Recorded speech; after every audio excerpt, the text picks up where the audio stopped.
오늘 함께 보시는 하나님의 말씀 저희 함께 봉독하도록 하겠습니다. 계속해서 마태복음 5장의 말씀입니다. 마태복음 5장 오늘은 10절, 11절, 12절 세 절을 함께 보도록 하겠습니다. 마태복음 5장 10절부터 12절까지 말씀 저희 한 목소리로 우리 함께 봉독하시도록 하겠습니다. 마태복음 5장 10절부터 12절까지 말씀입니다. 의를 위하여 박해를 받는 자는 복이 있나니 천국이 그들의 것입니다. 나로 말미암아 너희를 욕하고 박해하고 거짓으로 너희를 거슬러 모든 악한 말을 할 때에는 너희에게 복이 있나니 기뻐하고 즐거워하라. 하늘에서 너희의 상이 크니라. 너희 전에 있던 선지자들도 이같이 박해하였느니라. 아멘. 아멘. 얼마 전에 그 유튜브라는 그러한 개인 영상을 공유하는 사이트죠. 그곳에서 재미있는 영상을 하나 봤습니다. 영상 제목이요. 거꾸로 자전거라는 영상이에요. 한국말로 이렇게 인터넷에 들어가셔서 거꾸로 자전거 그러면 영상이 뜨더라고요. 미국 친구가 만든 건데 거기에 한글 자막까지 이렇게 등장하면서 이렇게 소개를 하는 뭐 짧으면 짧다고 할 수 있는 그런 영상입니다. 그 영상 내용이 뭐냐면요. 용접을 하는 몇몇 그 사람들이요. 자기 친구 하나를 골탕을 먹이는 거예요. 어떻게 골탕을 먹이냐면 자전거를 이렇게 개조를 해서 만들어요. 그러니까 자전거를 개조를 했는데 그냥 자전거랑 똑같이 생겼어요. 근데 뭐를 다르게 했냐면 자전거의 작동 메커니즘이라고 하더라고요. 그게 뭐냐면 자전거의 아주 간단한 작동 메커니즘은 왼쪽으로 가려면 핸들을 왼쪽으로 틀면 앞바퀴가 왼쪽으로 돌아가서 자전거가 왼쪽으로 가는 것. 오른쪽으로 가고 싶으면 핸들을 오른쪽으로 틀면 앞바퀴가 오른쪽으로 돌아가서 오른쪽으로 가는, 이게 자전거의 가장 간단한 작동 메커니즘인데 이거를 거꾸로 만든 거예요. 그러니까 핸들을 왼쪽으로 하면 앞바퀴가 왼쪽으로 가는 게 아니라 오른쪽으로 가게 해서 왼쪽으로 가고 싶으면 핸들을 오른쪽으로 틀어야지, 그리고 오른쪽으로 가고 싶으면 핸들을 왼쪽으로 틀어야지 그 자전거가 내가 가고 싶은 대로 가게끔 이렇게 만든 거죠. 제가 거기까지만 보고요, 제가 이런 생각이 들었어요. 아니 뭐 그렇게 대단한 것 같지가 않더라고요. 뭐를 막 여러 개를 바꾼 것도 아니고요. 뭐 페달을 거꾸로 돌려야 되고 그와 동시에 브레이크는 잡는 게 아니라 뭐 밀어야 되고 뭐 여러 가지가 복합적으로 바뀐 게 아니라 딱 하나 바뀐 거예요. 그것도 굉장히 기본적인 거예요. 그러니까 좀 운동신경만 있다. 제가 뭐 몸은 이래도 운동신경이 나쁜 건 아니기 때문에 제가 그걸 볼 때 이거 이 정도면은 이거 뭐 그렇게 어려울까? 그냥 오른쪽으로 갈 때 오른쪽이 아니라 왼쪽으로 틀어야지. 왼쪽으로 갈 때 왼쪽이 아니라 오른쪽으로, 요거 두 가지만 기억을 하면 이 자전거를 탈 수 있겠는데 라는 생각, 아마 그런 생각 하시는 분도 여기 계실 것 같은데요. 근데 그런 생각을 가지고 계속 봤는데 이 자전거를 못 타요. 자전거를 못 타는 정도가 아니라 자전거가 앞으로 조금 더 전진을 못 해요. 이 비디오에 등장하는 친구들한테 골탕을 먹는 그분이, 그 친구가, 그 사람이 대학교를 돌아다니면서요, 그 대학교 강당에, 광장에 모여있는 학생들에게 이 자전거를 타고 멀리도 아니에요, 3m만 가면, 3m만 넘어지지 않고 이 자전거를 타고 페달을 돌려서 3m만 가면 내가 200불, 100불짜리 2장을 딱 들고 200불을 주겠습니다 했는데 단 한 명도 그걸 못하는 거예요. 3m면요, 제가 190 정도 되니까 한 2m가 조금 안 되는데요, 제 한 키 반을 못 가요. 운동을 잘하는 사람, 운동신경이 좋은 사람, 아주 뭐라 그럴까요, 힘이 좋아서 그냥 안 넘어지게 꽉 자전거를 타고 어떻게 갈 수 있지 않을까라고 생각을 하는데 그 자전거를 못 타는 거예요. 여기 등장한 이 주인공이 이 자전거를 배우는데, 이 자전거를 타는데 얼마의 시간이 걸렸냐면요, 매일매일 하루도 빠짐없이 하루에 5분에서 15분 정도를 이 자전거 타는 연습을 해서 8개월 만에 이 자전거를 타요. 그거 하나를 바꿨는데 8개월이 걸려요. 이 사람이 참 운동신경이 없겠다. 우리 교회 이혁희 권사님 정도의 운동신경이면 타시지 않을까. 저 정도면은 뭐 하지 않을까 뭐 이런 생각을 하시는데요. 8개월이 걸려요. 근데 왜 8개월이 걸렸는가를 보니까 여러분 굉장히 기초적인 걸 하나를 바꿨는데요. 그 기초적인 것 하나랑 바뀌어진 게 있어요. 여러분 우리는 자전거를 타면 그냥 앉아서 페달 밟아서 가고 싶은 대로 틀면 간다 이런 생각으로 자전거를 타는데 어렸을 때 자전거 배울 때 많이 넘어지셨죠. 왜 넘어지냐면요, 내가 생각을 안 하고 있는 그 순간에도 내 몸의 힘은 왼쪽 오른쪽을 자꾸 시프트를 한다는 거예요. 넘어지지 않기 위해서. 페달을 구르는 힘도, 몸을 기울이는 각도도, 핸들을 이렇게 밀고 당기는 내 몸의 이 움직임도 이 자전거가 지금 올바르게 서서 가나 안 가나를 좌우를 한다는 거예요. 그래서 내 몸이 이 모든 것을 생각을 안 할 정도로 완전히 익혀버린 상태에서는 그저 핸들 하나 튼다고 해서 자전거가 똑바로 가고 왼쪽으로 가고 오른쪽으로 가고가 아니라는 거예요. 핸들을 틀기 전부터 벌써 내 몸은 예전에 생각하고 있는 자전거가 약간 오른쪽으로 기울어지려고 하네. 그러면 내 몸은 이미 나도 모르는 사이에 오른쪽에 무게를 약간을 둔다는 거죠. 근데 이게 고쳐지지 않으면 핸들을 아무리 잘 생각해서 이쪽으로 해야 되는구나 저쪽으로 하는구나 라고 생각을 해도 자전거가 제대로 서 있지도 못한다는 거예요. 제가 이걸 보면서 그걸 느낀 거예요. 여러분, 습관이라는 게 무섭습니다. 나도 모르는 사이에 이렇게 딱 내 삶 가운데 자리 잡혀 있는 나의 그러한 습관이라는 게요, 얼마나 때로는 우리를 당황하게 하고 두렵게 하는지 몰라요. 이런 얘기 있잖아요. 내가 습관을 만드는 것 같은데 시간이 지나면 누가 나를 만들어요? 습관이 나를 만드는 거예요. 내가 이렇게 해서 이런 습관이 생겼다라고 생각을 하는데 시간이 지나면 그 습관이 나를 이런 사람 저런 사람 이렇게 움직이게 하고 저렇게 움직이게 한다라는 거예요. 내가 가지고 있었던 자전거에 관한 모든 것을 잃어버리는 시간이 8개월이 걸린 거예요. 내가 이 자전거를 이렇게 타야 되겠다 저렇게 타야 되겠다를 배우는 시간이 8개월이 걸린 게 아니라 지금까지 나도 모르는 사이에 내 머리부터 내 근육, 내 신경, 내 몸이 반응하는 나도 모르는 그 모든 것을 잃어버리는 시간이 8개월이 걸렸습니다. 그러니까 이게 얼마나 정말 재밌는 실험이기도 하지만 이게 얼마나 우리로 하여금 습관이 이렇게 무섭구나. 내가 생각하지도 않으면서 이렇게 행동하고 이렇게 말하고, 그리고 더 나아가서는 우리의 신앙생활 속에서도요, 이러한 영적인 습관도 얼마나 두려운지 몰라요. 저희가 팔복의 말씀을 지난 10주 동안 나눴습니다. 8번의 팔복, 오늘까지 10주인데요.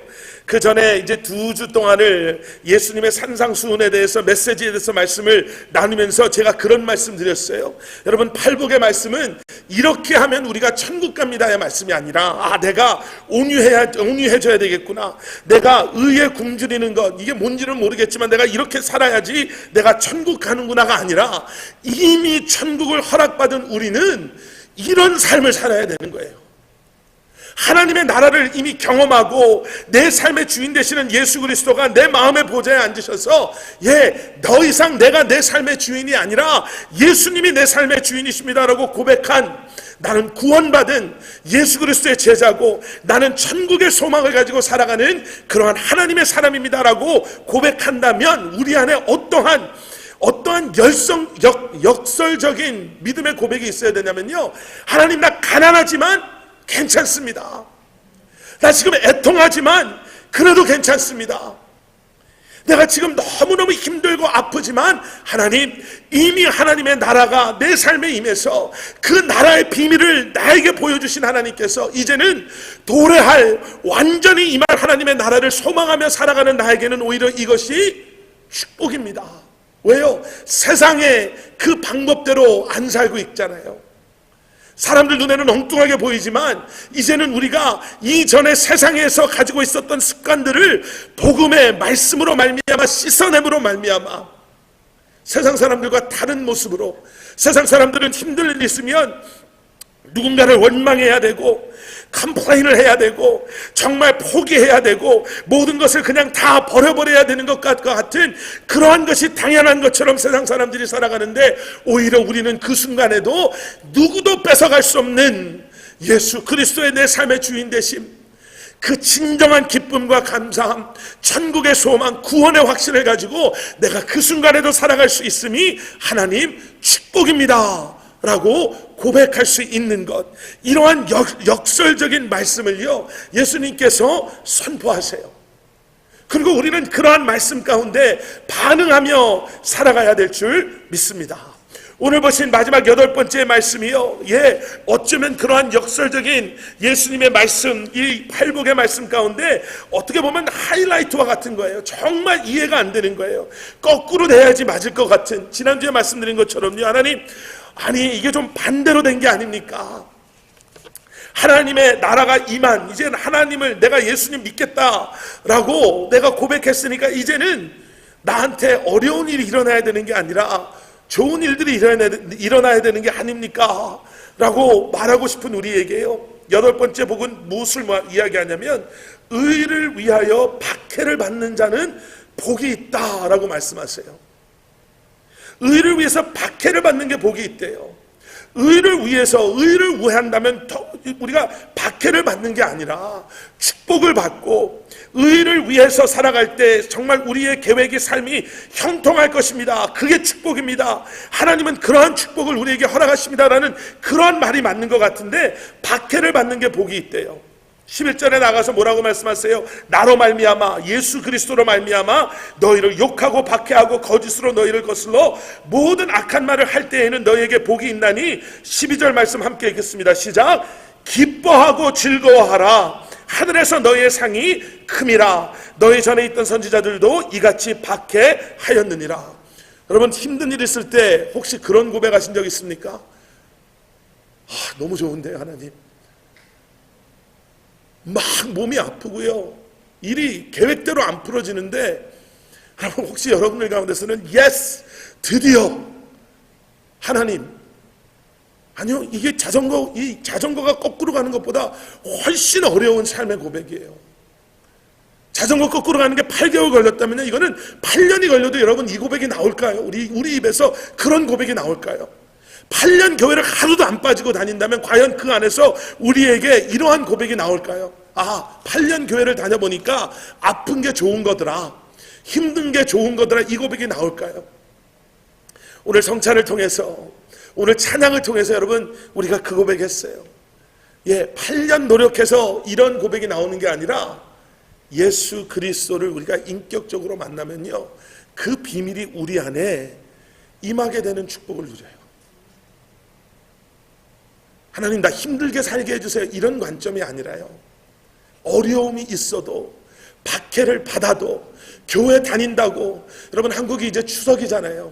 추석이면 이제 어떤 분들은 집에 내려가면 차례 지내야 되고 제사 지내야 되고 성묘 가야 되고, 믿지 않는 가정에서 신앙생활하는 친구들이 페이스북에 그런 거 많이 올리더라고요. 기도해 주세요,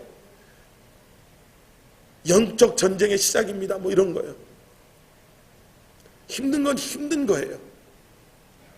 그런데 그 힘들고 아픔 속에서도요, 우리로 하여금 하나님 감사합니다라는 그 비밀은 다른 데서 생기는 게 아니라 내 안에 세상의 현실보다 더 현실이신 예수 그리스도, 세상의 리얼리티보다 더 리얼이신 예수 그리스도로 말미암아 우리가 하나님, 힘든데도요, 내가 올해도 내려가서 내가 사람들 앞에서 내가 정말 교만한 모습이 아니라, 그들을 정죄하는 모습이 아니라, 하나님 내가 이게 진짜입니다를 보여줄 수 있는 지혜를 주십시오, 내가 하나님의 의로움을 내가 택하겠습니다라는 그러한 고백이 우리 안에서 고백되어지는 것이죠.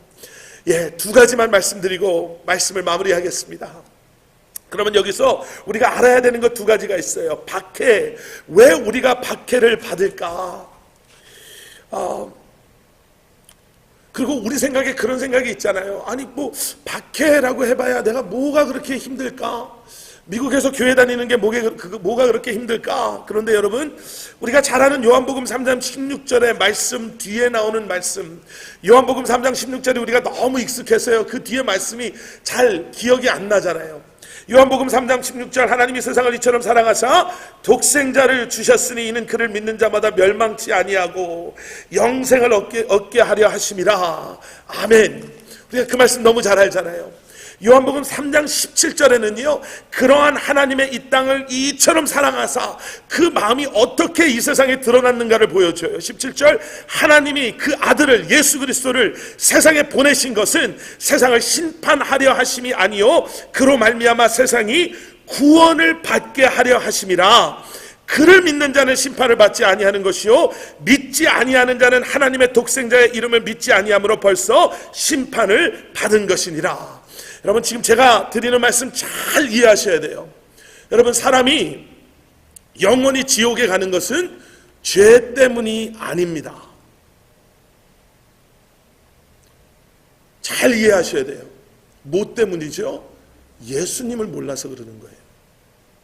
이게 왜 중요하냐면요, 지난주에도 말씀드렸어요.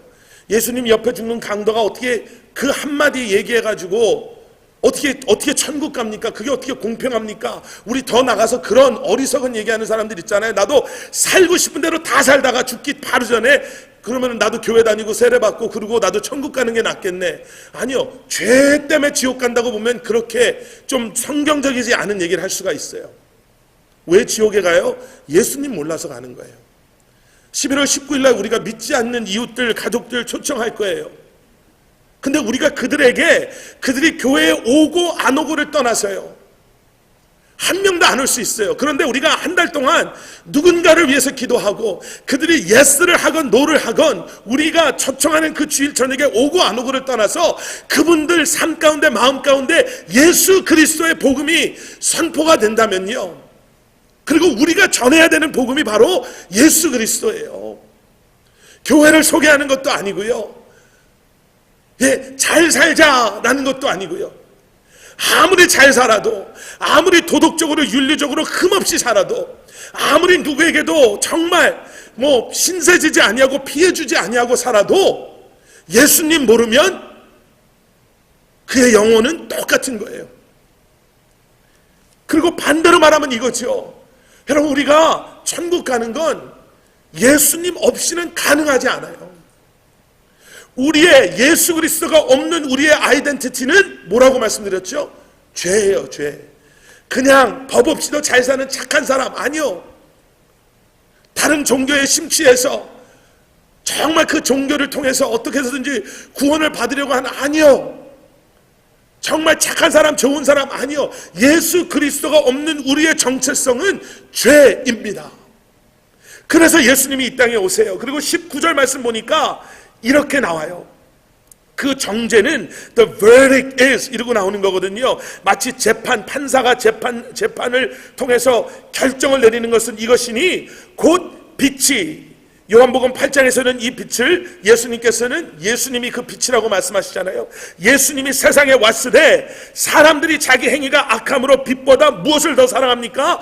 어둠을 더 사랑해요. 박해가 어디서 옵니까? 어둠을 더 사랑하는 세상의 사람들은 빛을 박해하게 돼 있어요.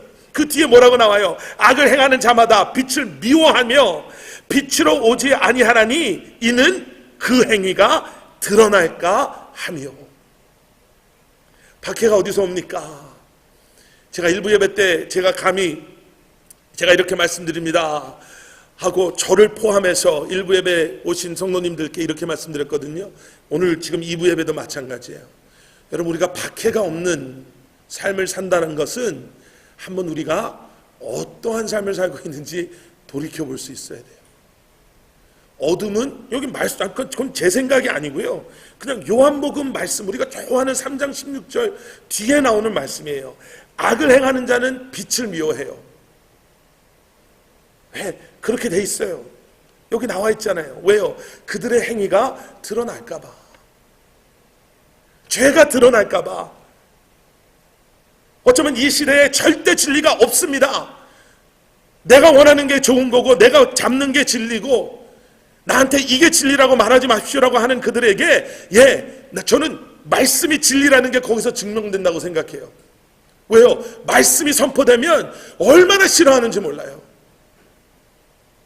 성적으로 타락하고 동성연애에 빠져있고 마약에 취해있고 세상에서 정말 악을 행하는 그들에게 예수 그리스도의 복음을 전하면 그들이 얼마나 그걸 싫어하는지 몰라요.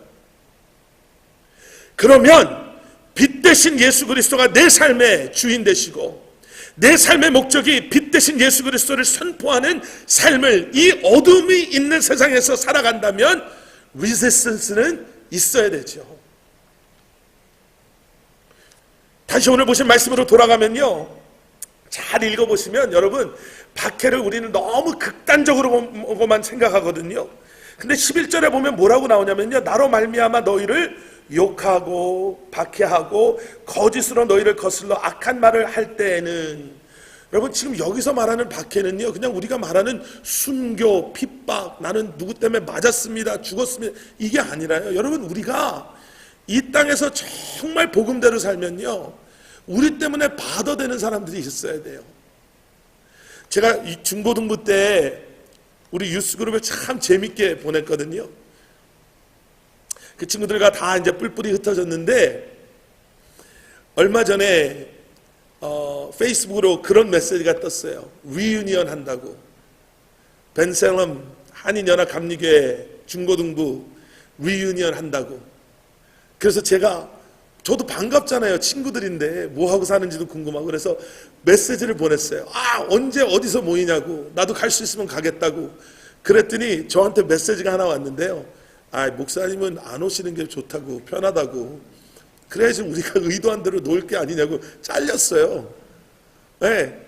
근데 뭐 섭섭하기도 하고 괜찮기도 하더라고요. 이런 거구나. 여러분들 그런 거 느끼시잖아요. 직장생활 하실 때, 아니면 믿지 않는 가족들과 이런 명절 때 만났을 때, 너 요즘 교회 다닌다며? 교회 다니셨어요? 어쩐지. 여러분, 우리를 박해하는 세상이 있습니다. 근데 그게 여기서 말하는 즐겁고 기뻐해야 돼요. 왜요? 왜 즐겁고 기뻐해요? 그게 뭘 증명하냐면 내 안에 예수 그리스도의 빛이 지금 살아 역사한다는 증거예요. 여러분, 그런 박해 우리 커버넌트 교회 성도님들 이 땅에서 받으시면서, 하지만 그래도 그 예수 그리스도의 빛이 여러분들을 통해 이 땅을 향해 비추어지기를 예수님의 이름으로 축원합니다. 두 번째는요, 이건 제가 전적으로 저한테 한 얘기, 제가 여러분들께 말씀드리겠습니다. 두 번째는요, 그럼 이러한 빛 가운데 사는 우리는 그럼 어떻게 살아야 되느냐예요. 8개월에 걸쳐서 이 자전거를 배웠으면 이제 새로운 자전거를 배우잖아요. 근데 재밌는 실험을 또 하나 했더라고요. 8개월에 걸쳐서 이 거꾸로 자전거를 배웠어요. 그런데 옛날에 잘 타던 자전거를 다시 탔을 때 탔을까요? 못 탔을까요? 못 탔어요. 이 사람이 30대까지 탔던 자전거를 8개월 만에 옛날 기억을 다 습관을 버려버리고 새 자전거에 익숙해졌더니 옛날 자전거를 못 타는 거예요. 옛날 자전거를 다시 배우는데 얼마가 걸렸을까요? 거기 나오는 대로 제가 말씀드리면 20분 걸렸대요. 아니 왜 여기서 여기 가는 데는 8개월이 걸리는데 왜 여기서 저기 가는 데는 20분인가? 왜요? 다 씻어버린 줄 알았는데 남아있는 거예요. 그거 끄집어내는 데는 20분밖에 안 걸려요. 여러분, 제가 그거 보면서요, 얼마나 마음이 이렇게 했는지 몰라요. 여러분, 우리는 8개월 걸려서 예수님 믿는 그리스도인이 된 게 아니고, 우리는 아까 말씀드렸죠, 예수님 때문에 나는 죄인이었는데요, 8개월 코스, 거룩한 삶의 8개월 코스 딱 마무리하고 졸업하고 짜란 했더니 크리스찬이 된 게 아니라, 정말 로마서에서 말하는 것처럼, 우리가 너무 잘하는 것처럼, 우리가 아직 죄인 되었을 때 내가 도대체 누구라고, 내가 뭘 했다고 예수님이 날 찾아와 주셔서 나를 하나님의 자녀 만들어 주셨어요. 근데 여러분 꼭 기억하셔야 될 게 있어요. 성화의 삶은 계속돼야 됩니다. 20분 만에 옛날 거로 돌아가는 거예요. 우리가 자칫 잘못 습관을, 자칫 잘못 우리의 이러한 행동을 잘못 생각하면요, 여러분 얼마나 쉽게 옛날 모습이 내 안에서 튀어나오는지 몰라요. 그래서 제가 그것 때문에 고민했어요. 제가 여러 번 말씀드렸잖아요. 부끄러운데 욱하는 성격이 있어요. 정말 있어요. 제가 성도님들 앞에서 거룩하게 보이려고 그거 다스리라고 얼마나 제가 힘들겠어요. 아니요, 때로는 정말 하나님의 은혜로 정말 제 마음에 그런 마음이 없을 때도 있어요. 근데 솔직히 말씀드리면요, 때로는 그런 마음이 왜 없겠어요? 제가 그 마음을 어떻게 다스릴까요? 어쩔 때는 하나님의 은혜로 잘 극복해 나가요. 그런데 다른 때는요, 그 욱하는 성격을 내가 거룩하게 안 보여도 좀 괜찮다 싶은 데서 해요. 저희 아이들 마음이나 감정이 어떻게 상처를 받는지 생각 안 하고 거기 와서 화풀이해요. 소리 질러요. 그러면요 웃겨요. 기분이 괜찮아요. 그러면 안 되는데. 그러면서 제가 깨달은 게 있어요. 여러분, 왜 우리가 죄와 유혹으로 힘들어 할까요? 용서하시고 들으세요. 제 얘기하는 거니까요. 우리 그런 얘기 하잖아요. 우리가 믿음이 없어서 믿음이 없어서 이게 안 돼요. 제가 생각해 봤어요. 정말 믿음이 없어서 그럴까? 믿음이 약해서 안 되네요. 이런 얘기할 때는요, 여러분 최소한 우리 안에 이런 고백은 있어야 돼. 내가 가지고 있는 믿음이란 믿음은 다 짠해 봤는데 정말 안 되더라고요. 내가 싸울 대로 싸우고 내가 버텨볼 대로 버텨보고 내가 정말 울부짖으며 기도하며 하나님 나 도와주세요. 회복시켜 주세요. 내가 이렇게 안 살고 싶어요. 내가 예전처럼 정말 주님 앞에 나아가고 싶어요. 내가 이렇게 매달렸는데 정말 요만큼이 부족해서 또 쓰러졌습니다. 저희가 그렇게까지 해봤으면 믿음이 약해서 내가 요번에 또 이렇게 됐습니다라는 그런 얘기할 자격이 있을 것 같아요. 근데 그게 아니더라고요. 제 케이스는 뭐냐면요, 제가 욱하는 것, 죄로 힘들어하는 이유는요, 제가 그 죄를 사랑해요. 사랑하는 것과 싸우려고 그러니까 제가 맨날 지는 거예요. 왜요? 내가 이 죄 때문에 힘듭니다 라고 얘기하면서도 제 마음속 누구에게도 보여주지 않는 마음속에는 그 죄를 사랑하는 나의 죄인된 모습이 아직 남아있는 거예요. 매일매일 십자가 앞에 나와서 이거 씻어주세요 하나님, 이거 내가 이거 놔야 되는데 이거 못 놓고 있어요. 이 고백 못하면 이것 때문에 제가 사랑하는 사람하고 싸워서 절대로 못 이겨요.